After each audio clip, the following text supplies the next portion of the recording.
Welcome back, Eagles. Happy April. The sun has been shining, the birds are chirping. And as spring is rolling in, we have lots to discuss. First, we will take you behind the truth of mobile sports betting. Next, we will reveal the downsides of fast fashion. Finally, find your perfect prom dress with these tips. Get ready, Plymouth North. It's time for PNN.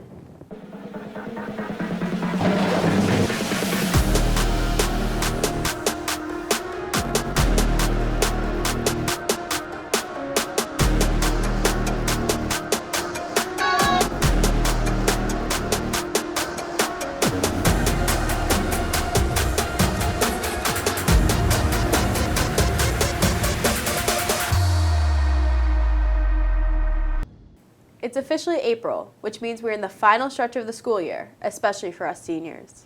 And you may be looking forward to the freedoms after high school, one of which may be sports betting, recently legalized in Massachusetts. Simon and Gabby have more on the reality behind mobile sports books.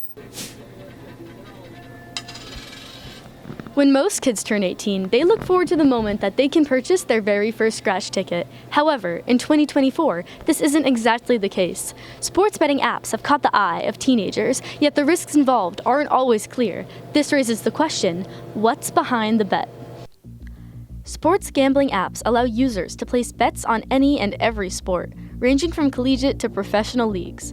DraftKings, the #1 sports app in the U.S., is popularly used among high school students, despite the law forbidding it. So all the sports betting apps, they are approved once you are at the age of 21. They are all regulated, so they are not fake, and they are all with your specific information accordance to you. It is harder and illegal to create an account when you are under 21. Students at Plymouth North are becoming increasingly involved with platforms such as DraftKings. But are they aware of the legalities? Plymouth North's very own student shares their participation with another platform, Fliff. I've been sports betting since 2021, probably since my sophomore year of high school. I used Fliff, and I like betting on college basketball and the European soccer the most. Fliff is an alternative sports betting experience that allows users to gamble with a fake currency called Fliff Cash. Due to this loophole, players may feel safe in their betting decisions, yet aren't aware that in order to actually withdraw their cash, they must input their bank information. Obviously, you're a little skeptical because you don't really know what these apps are about. I mean, of course, they're well-known and established brands, but it's kind of scary the first time you put in your bank information and your social security number. You feel like you could be giving away a lot of information to people. So one of my roles here as a prevention coordinator is I operate a photo voice project, which is all centered around explaining to youth the different risks of underage and problem gambling. And one of the things that we tell them is whether it's substance use or problem gambling or really any behavior, they are at more risk because their brains haven't fully developed. A lot of the times when they're able to start making these choices, whether it's buying a scratch ticket or playing Keno, depending on where you live, you can start as early as 18 or 21, but your brain doesn't fully develop until 25. However, sports betting doesn't need to be a costly experience. I believe the positive sports betting is it reaches markets that are not just your specific fan, so your diehard fan that just wants to watch the game. DraftKings does a great job of promoting their product and doing different betting promotions for you to just not watch the game, but to watch specific plays and specific players. The deceptive marketing of sports betting apps have misled many young adults. However, by learning what's behind the bet, they can prevent themselves from future financial risk. Reporting from PNN, I am Gabby Lopes.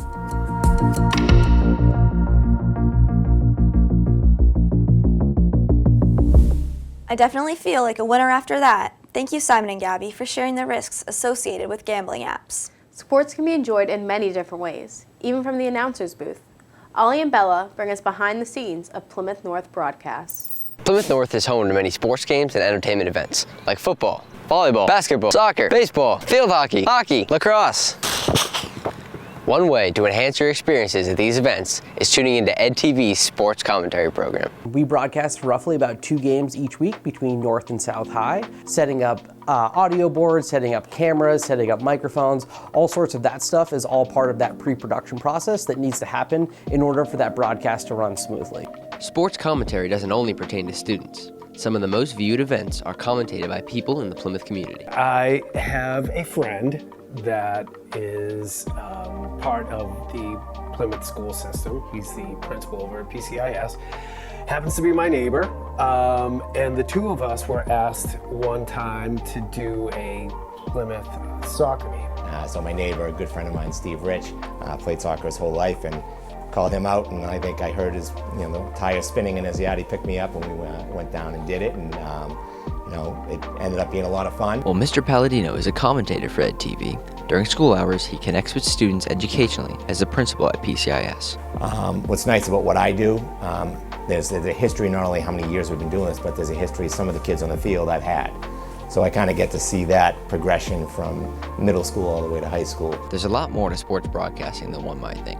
Commentators must be up to date with their analytics and general research in order to make a successful production. This year, we'll have to see how it plays out. That's kind of his main net goal.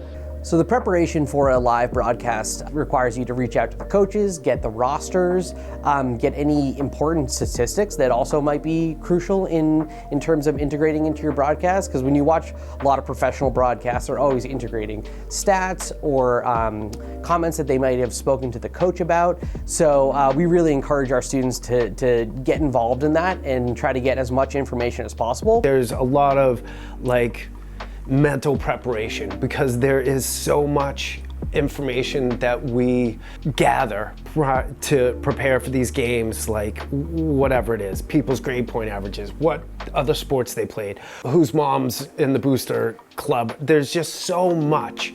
We have pages of notes from those interviews with kids. We interview the coaches, who they are as a person, and from the captains to the linemen, we try to, really highlight the student athlete as well as what's happening in the game. One of the current sports commentators for EDTV is Quinn Hales. I started broadcasting chess, and then Brady Meischner asked me if I wanted to do sports games, so we started planning out some sports games, and we did a basketball game. Now we're looking to do some more. Finn, it's been a good one. I'm Quinn. And I'm Brady, and we'll see you guys next year. It's kind of difficult sometimes when you're at a loss for words. I just try to be confident when I'm speaking and what I'm speaking about. Because usually I don't know a lot about what I'm commentating, but as long as you sound confident, it's pretty easy to just be better. It's great to be able to tune in and watch a game, but it's even better when you can tune in and you hear a student or a staff member commentating on that game and giving insight in terms of what's happening. Thanks to EDTV, there are new ways for fans to watch, listen, and enjoy their favorite events. EDTV is truly helping high school students carve their way into the media world, and they can help you too. If you want to get involved in sports commentary, reach out to Mr. Byrne or stop by room 108B next to the studio on the first floor. Reporting for PNN, I'm Ollie Durgan. Thank you, Bella and Ollie. Now, let's take a look at the negatives of fast fashion and what we as individuals can do to avoid contributing to this growing toxic trend. Fast fashion is a business model where clothes are purchased at an inexpensive price point. It emphasizes quick turnover rate and quick production. Although we love shopping cheap, fast fashion is a large cause for environmental issues, with toxic production environments and clothes being disposed of at an unprecedented rate. Fast fashion is the process where clothes are made unethically and manufactured at a rapid rate, while sold at cheap price points in order to keep up with changing trends and seasons. Many high school students buy from fast fashion because of its cheap prices and easy accessibility. The last time I bought from fast fashion was in 2021. I bought a bathing suit off Shein. The last time I bought from Temu was about a month ago. The last time I bought from fast fashion was yesterday. I bought 6 bathing suits off Shein. Senior Gabby Munoz, like many other high school students, is a frequent shopper from fast fashion sites. This is cheap and easy and convenient. I mean, it's bad for the earth, but it's good for my style. According to Statista, 62 million tons of fast fashion clothing are consumed globally each year. Yet the average consumer in the U.S. throws away about 81.5 pounds of their clothes every year. Miss Edwards is an AP Environmental Science teacher at Plymouth North who is familiar with the negative impacts fast fashion has on the environment. Fast fashion is convenient, stylistic fashion, but kind of at the expense of the environment and even environmental justice. We use a lot of water to produce this stuff. A lot of fast fashion can involve things like fossil fuels. A lot of fast fashion can involve synthetic textiles that include basically plastics, which can be linked right back to the fossil fuel industry as well. 20% of global water waste is caused by the fashion industry, and 8 to 10% of global emissions are caused by the fashion industry. Sustainable Plymouth is an organization that volunteers across the town to focus on the environmental impacts in Plymouth. It's a big carbon emission issue because even from resource extraction to the manufacturing process to distributing it, much of it comes from overseas, so it has to be shipped here and then it goes on trains, and it just uses a lot of fossil fuels. And then on the consumer end, we are very wasteful. We throw away a lot of textiles that we shouldn't. We overconsume because fast fashion is inexpensive. There are many alternatives to shopping from fast fashion though. You can buy used clothing, donate your used clothing, and shop from local stores. Although shopping affordable is desirable for many, it heavily impacts the environment. There are other alternatives in our community like shopping local. Reporting for PNN, I'm Maggie Kuzman. After that, I'm definitely unloading my Shein cart. As prom season arrives, many people are thinking about alternative ways to shop, even sustainably. Nicole and Annalise have some tips on shopping for prom dresses. Prom season is in full swing, which means that many students at PNHS are beginning their search for the perfect prom dress. While most students look to high-end boutiques for this occasion, there are many other ways to say yes to the dress. Local thrift stores are a great place to begin the search for prom attire, offering low-cost, gently used dresses. I had been looking online for kind of a long time before, but then I just decided, I was at Savers one day and I was looking in the dress section. When I found it at first, I did some research on it, I looked up the tag and then I found it online. And it goes for like around $250 and I bought it for $12, so I knew it was good quality. I definitely am glad that I bought it secondhand because I was able to also make it my own look with things like jewelry without it being an expensive find. I think the only disadvantage was not being able to try it on when I found it because I just had to buy it and pray. If students can't find their dream dress at smaller thrift stores, they may have luck searching online. Popular websites like Lulu's, Amazon, and David's Bridal offer a wide variety of dresses for purchase.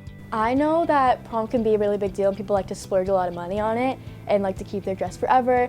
For me personally, I knew that I didn't want to spend a bunch of money, so that's why I went online and I could look price match with a bunch of different ones and I could pick the best affordable option for me. I was kind of scared about having too many options, so that's why I went with the first one I tried on. But I saw it and I liked it and I tried it on and it fit perfectly. I expected it to be a little more shiny. I think the material, it's pretty like cotton and cloth, but the middle was sparkly like I wanted it to be, and overall the shape is flattering like how I wanted it to be. I think it is pretty difficult, especially if you're not going in and try it on in person, but you can get it tailored. That's what I did. I went in and she hemmed it for me, did everything. While online shopping is convenient and cost-effective, it doesn't allow students to try on dresses or have the traditional prom dress shopping experience. In 2011, a Becca's Closet location was built at Plymouth South to avoid these issues. Becca's Closet started in southern Florida. There was a girl named Rebecca Kirkman who saw a lot of inequity in her classmates. There were many of her classmates that were not able to attend formal events. So she decided to start a dress drive in her area, and it was extremely successful. We do receive donations, and the dresses have to be current and gently used. We also, through Becca's corporate office, have affiliations with different vendors. For instance, Macy's, Nordstrom's, Lulu's, David's Bridal. They donate brand new dresses, tags still on them. The student is able to keep the dress, so whatever dress they choose, it's theirs. There's no money, it's a nonprofit organization, and the purpose too is just because someone may not be able to afford a formal attire, it doesn't mean that they shouldn't be able to attend. Similar to Becca's closet, Miss Louise Prom Closet in Bridgewater, Massachusetts offers a traditional prom dress shopping experience for a low cost. The only difference is, Miss Louise allows students to rent rather than keep dresses. My initial thought when I started this was helping girls in need go to prom. So my prom dress rentals, it's $40 to rent.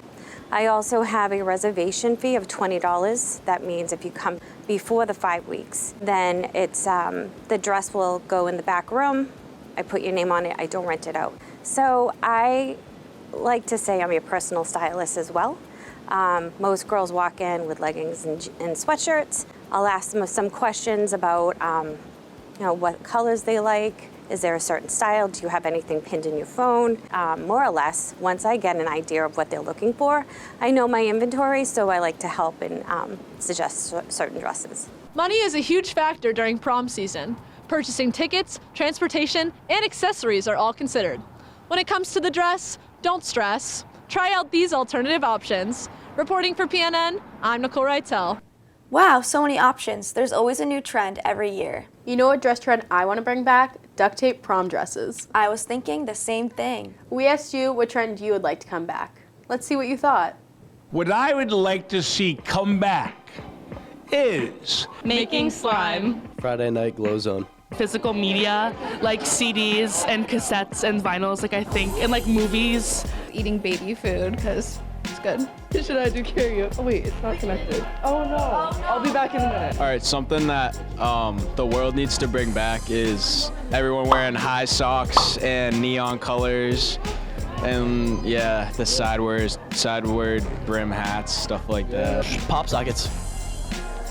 And yeah, and Pokemon cards. The trend I want to bring back is new metal. Limp Bizkit rules. The jelly shoes. Slap bracelets. I'm gonna say trading cards. All right, a trend I'd probably bring back is like pirates. Dunkaroos. To bring back dabbing. Yes, period. No, I've pretty much been like this forever. Who had a good one, and we'll say it, and then you can just put ours and not theirs. Oh my god, I have one. Bring back Heelys and the dab. I think we should bring back cheetah print headphones, like the furry ones. Those are pretty cool. I think a trend we should bring back is the Y2K vibe. So a trend that we think should go back is the stinky leg. One thing that really needs to make a comeback, really needs to come back on the rise is being humble, being embarrassed. We have the Renaissance, but we don't have being embarrassed. years ago they had hamburger, hot dogs, they were like a McDonald's, but you could park in the parking lot, order, and they'd come out and serve you right in the car. It was awesome. Awesome. Awesome. You know what else is awesome? The class of 2024. As a senior's last day of school is right around the corner, let's find out who is the ultimate senior superlative. Hi, this is Miss Lesko. Miss Lesko, I really need help planning my college. Okay, well, tell me, what's going on? It's okay. Hey you, team captain, Red. Yo. No headphones in class, bro. That's a bullshit. Good job, bro.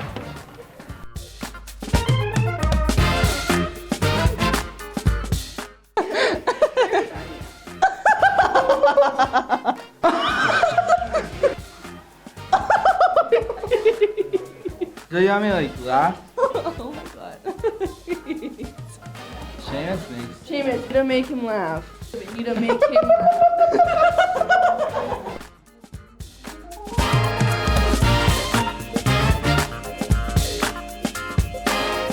No idea. How do you spell that?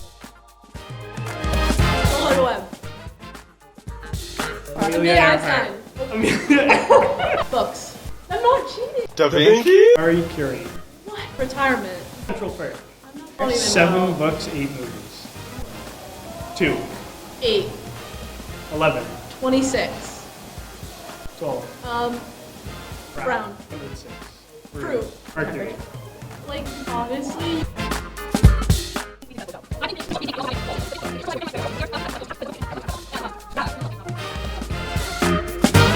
They just didn't show up. Knock, knock. Nah, what am I even doing? I'm not funny. Just funny looking. What does a cow use to do math? A calculator. What an awesome group of seniors. As this episode comes to an end, we have some important news and notes to share with you. First, we have an announcement from the GSA. Hi, I'm Gabby Sidman, and this is August Crampton. And we're GSA co-presidents.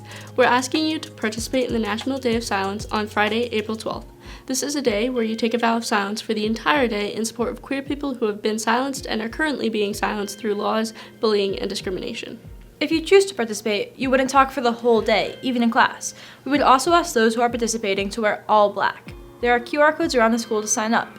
Everyone who wants to participate must sign up by Wednesday, April 10th. In addition, we'll be collecting donations for the Trevor Project, which is a nonprofit focused towards preventing suicide in queer youth. If you would like to donate, the suggested donation amount is $1, which can be given to Mr. Cardozo in room 241. Donations are not required to participate in the Day of Silence. We hope you can support this community. If you are interested in joining the GSA, meet in room 241 the first Thursday of every month. Seniors, come dye your Senior Fest t-shirts on Friday, April 26th after school in the back lot. Enjoy your April break from April 15th to 19th. Stop by Game Club every Thursday from 2 to 4 in room 108J. We hope everyone enjoys the spring dance night in the gym from 6:30 to 9. Looking to try a new hobby? Crochet Club is happening April 25th from 2 to 3 in room 338. See Miss JB with any questions.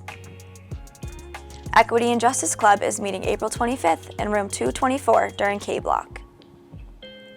Refine your photography skills with Photo Club during K Block on April 26th in room 108J. Having trouble with friends or classmates? Reach out to Peer Mediation and Mrs. Fahey in guidance to set up a mediation at any time. The group meets every other Friday during K Block. Support your boys lacrosse team today at 4 p.m. on the fields. Make sure you're following us on all social medias at PNN.2024.